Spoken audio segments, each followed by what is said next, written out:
Hey guys, welcome back to my channel. My name is April. I go by Ruby Rouge here on the YouTubes. This video is super duper late.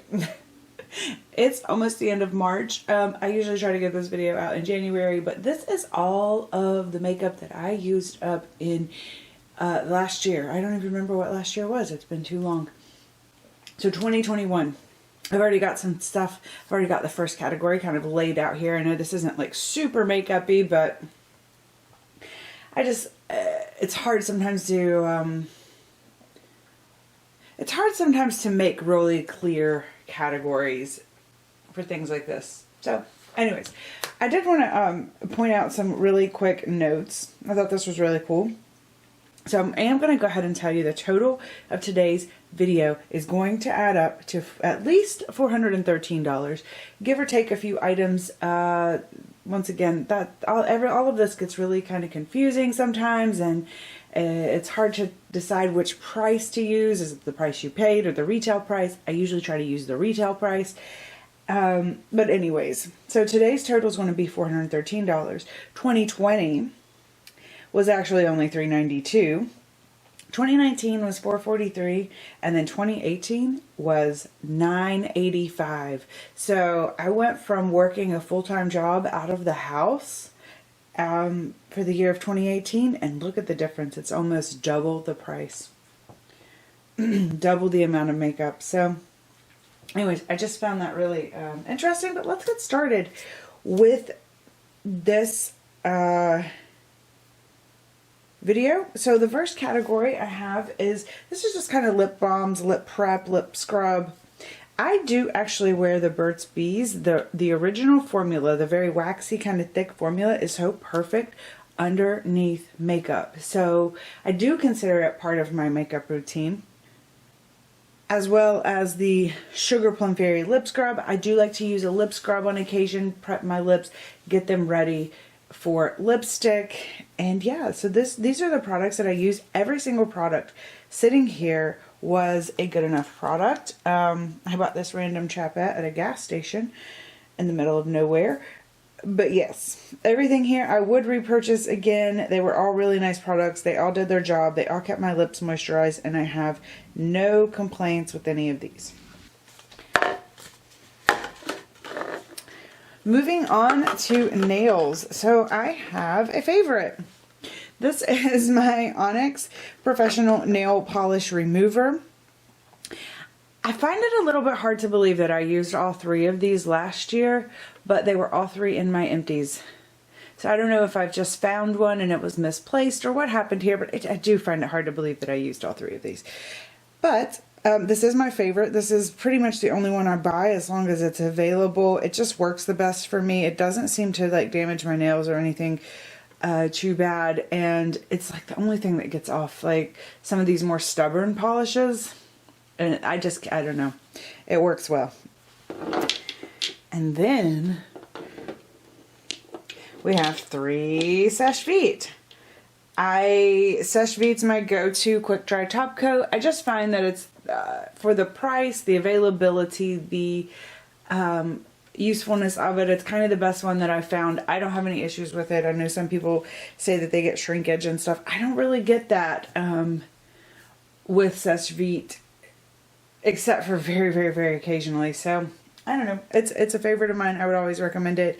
If I find something better, I would be willing to switch, but I just haven't really found anything that works better for me that is so readily available. Then I have this Nail Tech Hydrate Step 2. I did finish this. It was okay. I was having trouble. Since I've had my son, my nails just aren't quite as great as they used to be. So I've been trying to find different ways to help them stay strong. This was okay. If I'm going through a rough patch with my nails and they're feeling chippy or splitty, I'll use that. I didn't feel like it was great though. It's not like perfect. I'm still looking. Is what I should say.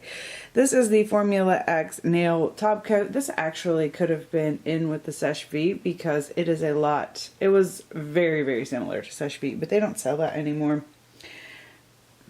And then the OPI Natural Nail Base Coat. This is what I've been using for the past a few years. It seems to work okay to keep my nails from staining. It dries really quickly and it's pretty easy to use. It's really it's kind of thin, so it doesn't really add much drying time or texture to your polish. So yeah, I appreciate that one. And then I have 3 nail polishes that I used. So I'll do this one first. This is actually the, I'm finishing up. So this was the Sephora Pantone Color of the Year for 2013. This was the color of my wedding. I got married in 2013. I'm actually using, so it came in a 3-pack with different finishes. So this was the glitter, and then this was just the satin, and then there was like a metallic. So I'm actually finishing up the last one in that kit right now. Super cute. The formula was good. I really enjoyed these. They were fun. Something to do every year with the Pantone colors. And then I have these 2 from Sally Hansen. This is one of my favorite go-to polishes. It does dry very quickly. It wears pretty well. I can get usually 4 or 5 days out of these.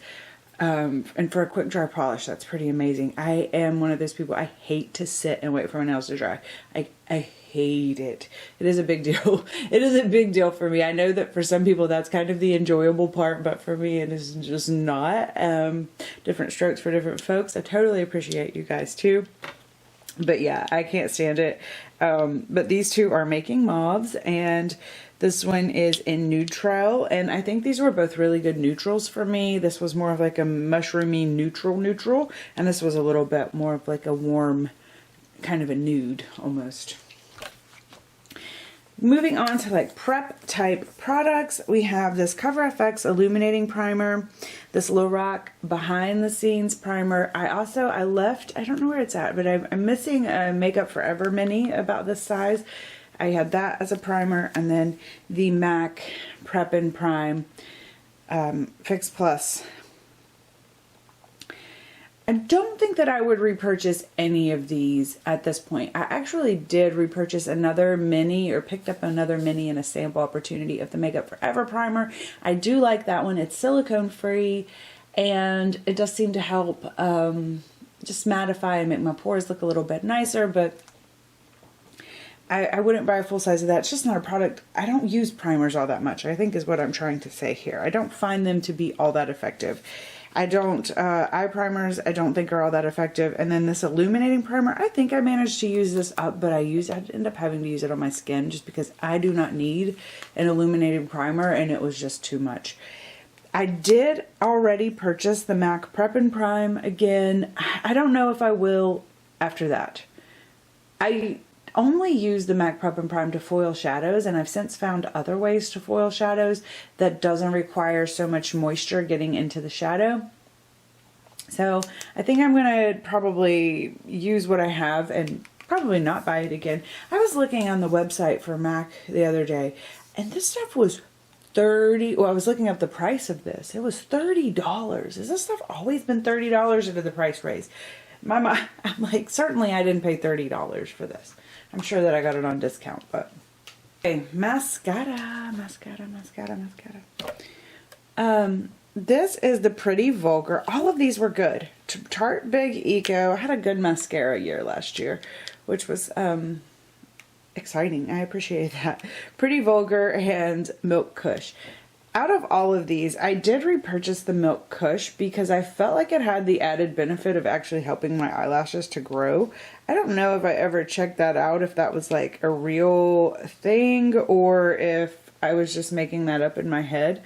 I don't think I ever checked out. Does it have like some like growth serum or something in it, or was it just in my head? Pretty Vulgar. I really actually enjoyed this. This was something from BoxyCharm, and I think both of these, to be honest, were very similar to Better Than Sex mascara, which I do like the Better Than, yeah, look at the wands. I mean, very, very similar in both of these. A drier formula, which I do like. They both lasted, I feel like, a little bit longer than actual Better Than Sex mascara. Even the Milk Kush, I felt, had a similar, I might be wrong on that. No. This is more similar to this MAC mascara that I used to love that MAC discontinued. That's what was happening here. So I repurchased the Milk Kush mascara in the full size, and then I have these two that I finished, and they were all good. Moving on to some concealer that I finished. I have the Tarte Shape Tape in medium honey and this Bare Minerals. I don't know it's either light or medium. I use either one of those. I love both of these. I really enjoy both of these. I do kind of add a little bit of, I shear out the Tarte Shape Tape. I know a lot of people are like, it's heavy and it's so greasy, but it's perfect for me if I just use just a tiny bit and then like really shear it out. And then this Bare Minerals Bare Skin Serum Concealer was so good. And I just realized when I was doing the prices for this video, they have discontinued it. I was really disappointed that they discontinued it because this was a really good brightening and silicone free concealer. It was just really nice. So I'm very disappointed about that, but whatevs. Powders. I did finish a lot of powder last year, so I think I had started quite a few and had made pretty good progress. So I have this Becca Hydra Mist powder that I did finish. I'm really glad this one's gone. I liked it. I thought it was good, but it wasn't my favorite powder ever. So that was a nice finish. And then same with these two. So It by Pores used to be one of the best powders on the market. And then I think when it got purchased, which was a while ago, but when they got purchased, they reformulated this powder, and it was still good, but it wasn't as good, and I hadn't found anything to replace it, but now I've found better powders. I don't like this anymore. I won't be picking it up again. It oxidizes, which is one of the probably the biggest problem for this powder now in the new formula. It just, if you're fairer than like a medium tan, it oxidizes and it looks a little bit orange, and it just kind of messes up your makeup. So not a big fan of that. I had to mainly focus on using that up in the summer. I have three of these kind of lip products, three color products, I guess, kind of. I finished up Marc Jacobs Kiss Kiss Bang Bang. I finished up this, I don't even know, Dominique Cosmetics Peach Tea, and I finished up e.l.f. Lip Plumping Gloss in Peach Bellini. I wouldn't purchase any of these again, really. This one was just, it was a really nice product, but it's $20. And I'm like, yeah, I just don't know. It wasn't $20 for me. They discontinued this, even though the Marc Jacobs the Marc Jacobs lipstick formula was amazing. It's been discontinued, and e.l.f. This I might pick up, but just not in this color. I would pick it up because it's affordable. However, I probably wouldn't because it was supposed to be a plumping gloss. It's not very plumping, and this color was not very good for me. But otherwise, I mean, it's just a super cheap gloss that if you needed one on the fly, I could see picking that up. And lastly, I think that I have this Real Techniques sponge, and I mean, it just disintegrated, and I didn't use it that much. I think this is from an older batch. What I'm trying to say is I think I've had it for a couple years, so I'm hoping they fixed this problem, because back like when Real Techniques sponges first came out, they were pretty good. They were pretty good. And then I used the original ones I purchased, and then I bought some more, and they have just been awful. Like 1 or 2 washes, and they're just basically disintegrating. So I hope, let me know, you guys, if they have fixed that, please. I mean, that was terrible. I tend to just buy the beauty blenders. I try to find them when they're half off or whatever, and then it's not a big deal for me because those do last me forever. But yeah, I was really disappointed. Like, I mean, that was pretty rough. And I promise I haven't even used that one that much. Okay, guys, I think that is the video for today. That's all the makeup that I used in 2021. I am on track already to do better in 2022. Hopefully I will actually, you know, well, it doesn't matter.